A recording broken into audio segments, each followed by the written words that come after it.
नमस्कार दोस्तों। आज हम आपको एक राक्षस की कहानी सुनाने जा रहे हैं।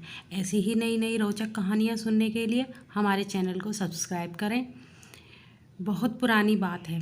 एक राज्य में रत्नसेन नामक का राजा राज्य करता था। राजा का राज्य दूर दूर तक फैला था और प्रजा बहुत सुखी थी। राजा की एक पुत्री थी, राजकुमारी को हमेशा एक डर सताता था कि कोई शाकाल नाम का राक्षस उसका अपहरण कर लेगा। राजकुमारी के इस डर के कारण राजा ने राजकुमारी के महल में सैनिकों का बहुत बड़ा पहरा लगा दिया।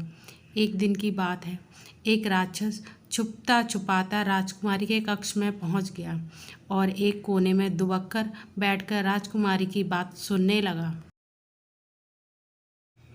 राजकुमारी की बात सुनकर महल में छुपा राक्षस समझ गया कि राजकुमारी किसी बड़े दैत्य या राक्षस की बात कर रही है। शायद यह राक्षस उससे भी बड़ा है। किसी न किसी तरह इस राक्षस की शक्ति के बारे में जानकारी लेनी चाहिए। इतना सोचकर वह राक्षस घोड़े का रूप धारण कर अश्वशाला में जाकर छुप गया। उसी रात एक चोर घोड़ा चुराने की नीयत से अश्वशाला में घुस आया। चोर ने अश्वशाला में सभी घोड़ों का निरीक्षण किया। सभी घोड़ों में उसे अश्वरूपी राक्षस की सबसे हठी कट्ठा और सुंदर दिखलाई दिया। वह चोर घोड़े को चोरी करने की नीयत से उसकी पीठ पर चढ़ गया और उसकी लगाम अपने हाथ में ले ली। अश्वरूपी राक्षस समझा कि यह अवश्य ही शाकाल राक्षस है जो मेरी हत्या करने की नीयत से मेरी पीठ पर चढ़ गया है। अश्वरूपी राक्षस ने अपना रूप बदलने की कोशिश की, किंतु उसकी लगाम चोर के हाथ में होने के कारण वह अपना रूप नहीं बदल सका। चोर के हाथ से चाबुक खाते ही अश्वरूपी राक्षस दौड़ने लगा। कुछ दूर जाने पर चोर ने राक्षस की लगाम खींचकर उसे रोकना चाहा, किंतु वह नहीं रुका और दौड़ता ही गया।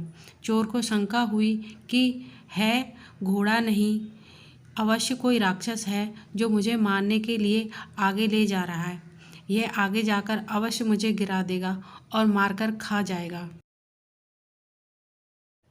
अश्वरूपी राक्षस दौड़ते दौड़ते एक विशाल वृक्ष के नीचे से गुजरा। चोर उस वृक्ष की शाखा पकड़कर लटक गया और अश्वरूपी राक्षस पेड़ के नीचे से गुजर गया।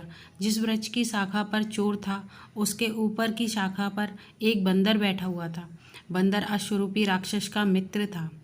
अपने मित्र को इस तरह भागता देख बंदर ने उसे आवाज़ लगाई, मित्र, यह कोई राक्षस नहीं अपितु एक साधारण सा चोर है। तुम चाहो तो इसे कुछ क्षण में मारकर खा सकते हो। बंदर की इस तरह की बातों से चोर को बहुत गुस्सा आ रहा था। जब बंदर इस तरह की बातें कर रहा था तो उसकी पूंछ नीचे लटक रही थी, जो चोर के मुंह तक आ रही थी। चोर ने गुस्से में बंदर की पूंछ को अपने मुंह में दबाकर उसे चलाना शुरू कर दिया। बंदर को दर्द तो बहुत हो रहा था, किंतु अपने मित्र राक्षस के सामने चोर की शक्ति को कम दर्शाने के लिए वह चुपचाप वहीं बैठा रहा, किंतु बंदर के चेहरे से उसकी पीड़ा स्पष्ट दिखाई दे रही थी। बंदर की हालत देखकर उसका मित्र राक्षस उसके समीप आया और बोला, मित्र, तुम कुछ भी कहो, लेकिन तुम्हारे चेहरे के हाव भाव स्पष्ट बतला रहे हैं कि इस भयानक शाकाल राक्षस से तुम्हें बहुत डर लग रहा है। इतना कहकर अश्वरूपी राक्षस वहां से भाग गया।